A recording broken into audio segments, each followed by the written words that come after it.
எல்லாருக்கும் வணக்கம். இன்றைக்கி ப்ளம்பிங் சம்மந்தமாக ப்ளம்பிங் டிப்ஸ், ஒரு ப்ளம்பிங்கை ப்ரொஃபஷனலாக எப்படிலாம் பண்ணலாம், சுத்தமான ப்ளம்பிங் எப்படி பண்ணலாங்கிற சம்மந்தமான ஒரு டிப்ஸ் இன்றைக்கி உங்களுக்கு நான் கொடுக்குறேன். அப்போ இன்றைக்கிங்கிறது பார்த்திங்கன்னா இன்டர்னல் ப்ளம்பிங், ஒரு பாத்ரூமில் பேசிக் ஃபஸ்ட்டு உள்ள ஒரு பாத்ரூமில் எப்படி ப்ளம்பிங் பண்ணணுங்கிறத உங்களுக்கு சொல்லித்தரேன். முதல்ல எடுத்துக்கிட்டோம்னா எல்லாத்துக்கும் ஒரு ஸ்டாண்டர்ட் ஹைட்ஸுங்கிறது இருக்குது. பொதுவாக எப்படின்னா, இப்போ நான் உட்காந்துருக்கிற சேர், அதே மாதிரி நம்ம யூஸ் பண்ணுற கிளாசெட் எடுத்துக்கிட்டிங்கன்னா அதோட ஸ்டாண்டர்ட் ஹைட்டு 16 to 17 இருக்கணும். 400லேருந்து 425 mm அப்படி இருந்துச்சுன்னா உங்களுக்கு ஸ்டாண்டர்டாக இருக்கும். அப்போ நீங்கள் உட்கார்றதுக்கு கம்ஃபர்டபுளாக இருக்கும். அந்த கம்ஃபர்டபுளாக இருக்கிறது காலை கடனை முடிக்க ரொம்ப நல்லாயிருக்கும். அதே மாதிரி ஒரு வாஷ் பேஷன் எடுத்துக்கிட்டிங்கன்னா 32 to 33 inches இந்த மாதிரி வச்சுக்கிட்டிங்கன்னா அது உங்கள் மேலேயும் படாது, தண்ணியும் தெரிக்காது. குழந்தையிலேருந்து பெரியவங்க எல்லாருமே கரெக்டாக யூஸ் பண்ணலாம். அதே மாதிரி தான் இப்போ ஒரு யூரினல் எடுத்துங்க. நீங்கள் ஹோட்டல்ஸ்ல எல்லாம் பார்த்துருப்பீங்க, நிறைய இடத்துல யூரினல் கரெக்டாக வச்சுருந்தாங்கன்னா ஸ்பில் ஆகாது.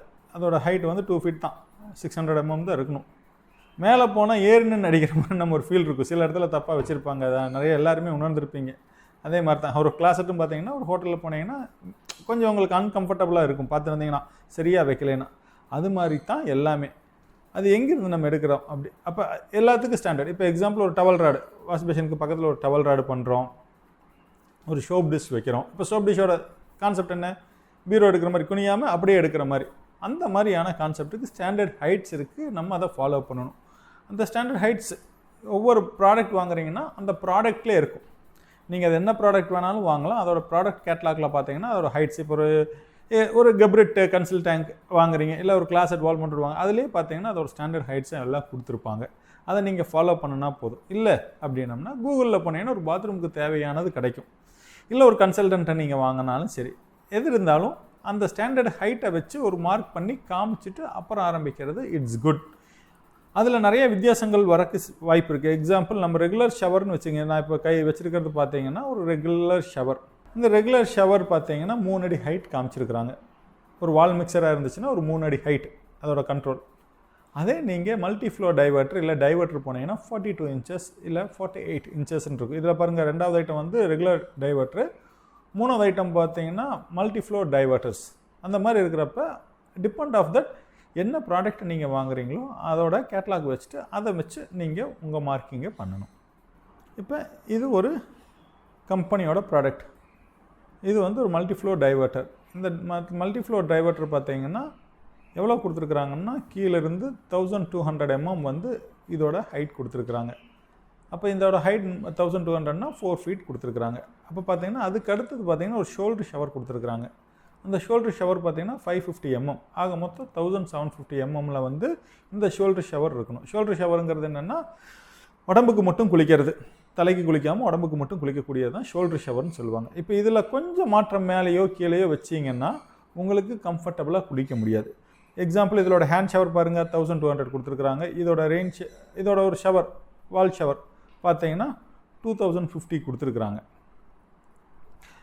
அப்போ இந்த ஹைட்டில் வைக்கிறப்ப இந்த ப்ராடக்ட் என்ன ஆகும்னா, தண்ணி நீங்கள் குளிக்கிறப்ப வெளியிலையும் தெரிக்காது, நீங்கள் யூஸ் பண்ணுறப்ப கம்ஃபர்டபுளாக இருக்கும். தேவையான தண்ணி வெளியில் தெரிக்காமல் இருக்கிறப்ப உங்களுக்கு நல்லாயிருக்கும். அதில் சில விளக்கங்கள் கொடுத்துருப்பாங்க. அடுத்தது மார்க்கிங் பண்ணுறோம். இதெல்லாம் ஃபஸ்ட்டு நம்ம எல்லாத்தையும் தயார் பண்ணினப்புறம் டாய்லெட் ஒரு ப்ளம்பிங் ஒர்க் ஆரம்பிக்கிறப்போ பாத்ரூமில் கம்பல்சரி ஃப்ளோரும் பூசி இருக்கணும், ஃப்ளோர் ஃபினிஷிங் எடுத்துருக்கணும், வாலும் பூசி இருக்கணும். பிளாஸ்டர் இல்லாமல் எப்போவுமே ப்ளம்பிங் பண்ணக்கூடாது.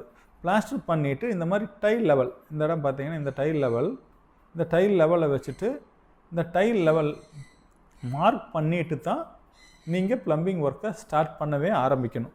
அந்த மாதிரி ஏன் அதை ஆரம்பிக்கணும்னு சொல்கிறேன்னா, அதே மாதிரி இதை ஆரம்பிக்கிறீங்க, இங்கே ஆரம்பிக்கிற மாதிரி எங்கே வெளியில் டைரெக்டாக வெளியில் ஹோல்ட் பண்ண போகிறீங்கிறது அவுட்டரில் இருக்கக்கூடிய இந்த கிளாம்பிங், அவுட்டருக்கு டக்டோ இல்லாட்டி எந்த இடத்துல பைப் வெர்டிக்கலாக கீழே இருக்க போகிறீங்களோ அதோட இடம் ஐடென்டிஃபை பண்ணிவிட்டு வேஸ்ட் லைன், கிளாசெட் லைன் எல்லா பைப்புமே ஒரே நேர்கோட்டில் இருக்கிற மாதிரியான மார்க்கிங் பண்ணி இறக்கிறத முதலே இருக்கணும். எங்கேயோ ஒரு பக்கம் சில இடத்துல பில்டிங்கில் பார்த்துருப்பீங்க, எங்கேயோ ஒரு ஓட்டை போட்டிருக்கும், எங்கேயோ இருந்து பைப் அவுட்டரில் வரும். அது கொஞ்சம் எலிவேஷனுக்கு நல்லா இருக்காது. அடுத்தது பார்த்தீங்கன்னா, இப்போ ஏன் மால் வச்சு தான் பண்ணணும்னு சொல்கிறேன்னா, இங்கே பார்த்தீங்கன்னா இந்த பாத்ரூம் பண்ணியிருக்கிறாங்க. பண்ணதில் பார்த்தீங்கன்னா இங்கே மால் வச்சுருக்கிறாங்க, இங்கே மால் வச்சுருக்கிறாங்க ஷவர் ஏரியாவுக்கு, கிளாசெட்டுக்கு கீழே இங்கே மாரல் வச்சுருக்கிறாங்க. இந்த மால் வைக்கிறனால தான் இந்த ஃபிட்டிங்ஸ் பாருங்கள் ப்ராப்பரான ஃபினிஷிங்கில் வந்து நிற்கிது. இப்போ என்னென்னா இது டைல் ஒட்டிட்டோம்னா நமக்கு வந்து எந்த பிரச்சனையும் இருக்காது, பக்காவாக இருக்கும். இந்த ஹைட்டு நான் சொன்ன மாதிரி கிளாசெட்டோட ஹைட்டும் ஸ்டாண்டர்ட் ஹைட்டில் இருக்கும், உங்களுக்கு க்ளீனாக இருக்கும். இந்த ஃபிட்டிங்கும் பார்த்தீங்கன்னு வச்சுங்க, இந்த இதோட ஃப்ளஷும் பார்த்தீங்கன்னா ஆட்டோமேட்டிக்காக அதோட ஹைட் கரெக்டாக இருக்கும், அலைன்மெண்ட் எல்லாமே பக்காவாக இருக்கும்.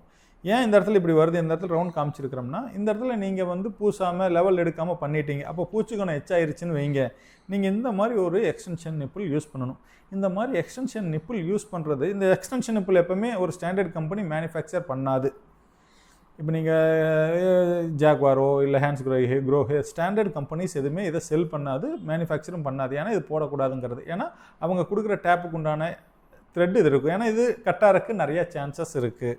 இப்போ மாட்டின உடனே கட்டாகலாம், ஃப்யூச்சரில் கட்டாகலாம், என்றைக்கு கட்டாகுதுன்னு சான்சஸ் நிறைய இருக்கிறனால நீங்கள் இதை முடிஞ்ச வரைக்கும் அவாய்ட் பண்ணிவிட்டு என்ன டேப்போட லென்த்தில் இருக்கிற த்ரெட்ஸே யூஸ் பண்ணுற மாதிரி இருக்கணும். இந்த மாதிரி நீங்கள் கரெக்டாக பண்ணிட்டீங்கன்னா உங்களுடைய டேப் என்னென்ன ஃபிக்சர்ஸ் வருதோ அதோட த்ரெட்டு இதுக்கு இனஃப், மோர் தென் இனஃப். ஸ்டாண்டர்ட் ஹைட் இந்த மாதிரி நீங்கள் வச்சுட்டீங்க, ஃப்ளோரிங் ஃபினிஷிங் பண்ணி இப்போ அதே வீடு தான் முடிச்சப்பறம் இப்படி வச்சு எடுத்துருக்குறாங்க. எடுத்தால் உங்களுக்கு அந்த ஸ்டாண்டர்ட் ஹைட்ஸ் கிடைக்கும். அப்போ தான் உங்களுடைய கிளாஸட் ஃபினிஷிங் பண்ணுறப்ப இந்த பக்காவாக இருக்கும். இப்போ இந்த ஹெல்த் ஃபஸ்ட்டும் அதே ஸ்டாண்டர்ட் ஹைட்ஸ் என்ன நீங்கள் பண்ணிங்கன்னா உங்களுடைய உட்காந்துருக்குறீங்க, உங்கள் கையை ரொம்ப தூரம்லாம் தள்ளி எடுக்க வேண்டாம். அதே மாதிரி இந்த மாதிரி மல்டி ஃப்ளோ டைவர்ட்டர்ஸ் கொஞ்சம் நல்லா ஹை அண்ட் வீடு பண்ணுறீங்க, இல்லை டைவர்ட்டர்ஸ் பண்ணுறீங்கன்னா என்னென்னா அந்த அலைன்மெண்ட் பக்காவாக இருக்கணும். மேலே எங்கேயும் நகர்ந்துடக்கூடாது, முன்னாடி பின்னாடி போயிருக்கக்கூடாது. நீங்கள் மேலே எங்கேயும் அமர்ந்தால் கண்ணுக்கு தெரியும், முன்னாடி பின்னாடி போச்சுன்னா அந்த ஃபிட்டிங் மாட்டுறப்போ உங்களுக்கு அந்த பின்னாடி சந்து மாதிரி கேப்பு மாதிரி சின்ன சின்ன இது இருக்கும். அப்போ அதுக்கு பண்ணுறதுக்கு முன்னாடி என்ன பண்ணணும்னா, இப்போ இந்த ஃபிட்டிங்ஸே கொடுத்துருக்குறாங்கன்னா இந்த ஃபிட்டிங்ஸில் அந்த கம்பெனியே வந்து எந்த மேனுஃபேக்சர் பண்ணுற கம்பெனியோ எவ்வளோ அளவுக்கு பூச்சி கணத்தில் வந்து வெளியில் இருக்கணுங்கிறது தெளிவாக கொடுத்துருப்பாங்க. இதில் பார்த்தீங்கன்னா இவ்வளோ வெளியில் இருக்கணும், இதில் பார்த்தீங்கன்னா இவ்வளோ வெளியில் இருக்கணும்பாங்க. அப்போ அந்த மாதிரி பண்ணுறப்ப நீங்கள் உங்களுடைய காடி எடுக்கிறதுக்கு முன்னாடி இது மாதிரி கட்டிங் பண்ணி உள்ளே ஒரு பிளாஸ்டரிங் பண்ணி பக்காவாக வச்சுட்டு ஒரு த்ரெட், ஒரு ஸ்க்ரூ, த்ரெட் ராடோ இல்லை போல்ட் நெட்டோ ஒன்று 4 கார்னர்லையும் இப்போ பார்த்தீங்கன்னா இதில் பார்த்தீங்கன்னா அந்த 4 கார்னர்லையும் போல்ட் ஃபிக்ஸ் பண்ணுற மாதிரி கொடுத்துருப்பாங்க. இப்போ இந்த இடத்துல நீங்கள் அந்த போல்ட்டை ஃபிக்ஸ் பண்ணி இதை அலைன்மெண்ட் பக்காவாக வச்சிங்கன்னா ஃபிட்டிங் பண்ணுறதுக்கு உங்களுக்கு அவ்வளோ நல்லா வரும். இங்கே பாருங்கள், இங்கே தான் கொடுத்துருக்காங்க, இது மால் எடுத்துருக்குறாங்க, மால் எடுத்து இதை வச்சுருக்குறாங்க. அது எப்படிங்கிறக்காக ஒரு பக்கத்தில் ஒரு ஃபோட்டோ எடுத்துருக்குறாங்க. இப்போ இந்த டைல் கணம் இருக்குது பார்த்தீங்களா, இந்த டைல் வந்து இந்த மினிமம்லேருந்து இந்த மேக்ஸிமம் வரைக்கும் இருந்துச்சுன்னா உங்களுடைய ஃபிட்டிங்ஸை தூக்கிட்டு வந்து மாட்டுறப்போ ப்ராப்பராக அப்படியே ஃபிக்ஸ் பண்ணணும்னா ஜஸ்ட் லட்டு மாதிரி அப்படியே ஃபிக்ஸ் ஆகிக்கும். ஆனால் இதே கொஞ்சம் எக்ஸ்ட்ரா நீங்கள் இது வரைக்கும் பூச்சிக்கணம் வந்துருச்சுன்னா நீங்கள் பெரிய ஸ்க்ரூவை தேடணும், அப்புறம் கொஞ்சம் டைலை கட் பண்ண வேண்டியது இருக்கும், உள்ளே கரெக்டாக ஃபிக்ஸ் ஆகாது. இதே பூச்சிக்கணம் இதோட முடிச்சு இந்த டைலோட லெவலில் இதோட நின்றுச்சுன்னு வைங்க, இந்த இடம் வந்து புடச்சிட்டு நிற்கிற மாதிரி நிற்கும். உங்கள் ஃபிட்டிங்ஸை இதோட இப்போ டைல் கணம் நின்றுச்சுன்னு வைங்க, இப்போ இதுக்குள்ளேனா கட் பண்ணிக்கலாம். இதோட டைல் கணம் நின்றுச்சுன்னு வச்சுங்க, உங்கள் ப்ராடக்ட் வந்து கொஞ்சம் புடச்சிட்டு அப்போ அதை வால்லிருந்து வெளியில் தள்ளி நின்றுருக்கிற மாதிரி இருக்கும். அப்புறம் அதை சுற்றியும் பார்த்தீங்கன்னா கோட்டையன் சிமெண்ட்டு, ஒயிட் சிமெண்ட்லாம் வச்சு அசிங்கம் பண்ண மாதிரி இருக்கும். அதனால் ப்ராப்பராக லெவல் பார்த்து வைக்கிறது நல்லாயிருக்கும். அப்போ ப்ராப்பராக இதை சரியாக செய்யணும். அடுத்தது பார்த்தீங்கன்னா பொதுவாக என்னென்னா, நீங்கள் ஒரு ஃபிட்டிங்ஸ் பண்ணுறீங்கன்னா அந்த ஃபிட்டிங்ஸ் வந்து ஒரு டைல் லேஅவுட், இந்த மாதிரி பெரிய வீடு ஒரு அளவுக்கு நல்லா பண்ணுறீங்க, ஒரு டைல் லேஅவுட் நீட்டாக பண்ணுறீங்க அப்படின்னு விரும்புனீங்கன்னா ஒரு டைல் லேஅவுட் பண்ணிவிட்டு பண்ணுறது நல்லது. இப்போ பார்த்தீங்கன்னா நாங்கள் இதை டைல் லேஅவுட் பண்ணியிருக்கிறோம். ஒரு பாத்ரூம் வந்து டைலில் ஒட்டுறதுக்கு முன்னாடி ட்ராயிங்கில் டைல் என்னென்ன சைஸ் வருது, டைல் வருதோ அந்த ட்ரையில் சில ஆர்கிடெக்ட் எங்களுக்கு கொடுத்தது, அதில் எங்கள் பைப்பிங் ரூட்டிங்கை போட்டு அவங்களுக்கு கொடுத்து அப்ரூவல் வாங்கி செய்கிறோம். இப்போ எக்ஸாம்பிள் இந்த இடத்துல வருதுன்னு பார்த்தீங்கன்னு வச்சுங்க, இப்போ இந்த வென்டிலேட்டருக்கும் இந்த வாலுக்கும் பார்த்தீங்கன்னா ஒரு 4 ஃபீட் இருக்கும், ஆஸ் பர் டிராயிங் இருக்கும். ஆனால் என்னென்னா ஆஸ் பர் சைட் கண்டிஷன் பார்த்தீங்கன்னா இந்த பூச்சிக்கணம் சேர்ந்து 1 இன்ச்சு குறைஞ்சிருக்கும். அப்போ என்னென்னாங்கிறது 48ங்கிறது 49 இருக்கும். இந்த டைலோட வித்து வந்து 2 ஃபீட்டாக இருக்கும் சென்ட்ரு. அப்போ என்னென்னா ஏதோ ஒரு இடத்துல இந்த பக்கம் இந்த டைல் ஒரு 1/2 இன்ச், இந்த பக்கம் 1/2 இன்ச் கட் பண்ணிவிட்டு வைப்பாங்க. இல்லாட்டி டைலோட சென்ட்ரு மார்க் பண்ணி தர சொன்னீங்கன்னா அந்த மார்க்குக்கு ஏற்ற மாதிரி இந்த ஃபிட்டிங்ஸ் வச்சுருக்கீங்க. பாருங்கள், இந்த இடத்துலேயே பாருங்கள், இந்த இடத்துல பார்த்தீங்கன்னா ஒரு டைல் கட் ஆகுது, இந்த கரெக்டாக இந்த டைவர்ட்டரோட பாக்ஸ் வந்து இந்த சென்டரில் வந்துருச்சு. அப்போ என்னென்னா இது கீழே வந்தாலும் அசிங்கமாக இருக்கும், மேலே வந்தாலும் உங்களுக்கு ஃபிக்ஸிங் பார்த்தீங்கன்னா ரொம்ப ப்ராப்பராக இருக்கும், பார்க்க ரொம்ப அழகாக இருக்கும். எப்போ டைல் மார்க்கிங் பண்ணிவிட்டு உங்கள் ஃபிட்டிங்ஸ் வேலை செஞ்சீங்கன்னா இந்த இடத்துல இருக்குன்னு வச்சுக்கோங்க, இந்த கிளாசட்டோட சென்ட்ரு இந்த டைலுக்கு சென்டராக இருக்கிற மாதிரி இருந்துச்சுன்னா ப்ராப்பராக இருக்கும். நான் சொன்னது தான், இந்த டைல் பார்த்தீங்கன்னா இந்த இடத்துல சென்டராக இருக்கிறது பக்காவாக இருக்கும். இந்த இடத்துல இருந்துச்சுன்னா இப்போ இந்த டைலுக்கும் நடுவில் இது வந்தனால எல்லாம் முடிச்சப்பறம் ஃபிக்ஸ் பண்ணால் நீட்டாக இருக்கும். இது கீழே வந்தாலும் நல்லா இருக்காது, மேலே போனாலும் நல்லா இருக்காது. இப்போ பாருங்கள், இது ஒரு ஃபிட்டிங்ஸ் தான். இந்த டைல் இது 2க்கு 1 டைலுன்னு நினைக்கிறேன் பண்ணியிருக்கிறாங்க. இந்த லைன் மார்க்கிங்கோட சென்டரில் எல்லாம் வந்துருச்சு, பக்காவாக ஸ்ட்ரெயிட் லைனில் இருக்குது. அதே மாதிரி இந்த டைலோட சென்டரை எடுத்து இந்த இடத்துல ஹேண்ட் ஷவர் கொடுத்துருக்குறாங்க. அப்போ உங்களுக்கு ப்ராப்பரான ஒரு ஃபினிஷிங் கிடைக்கும்.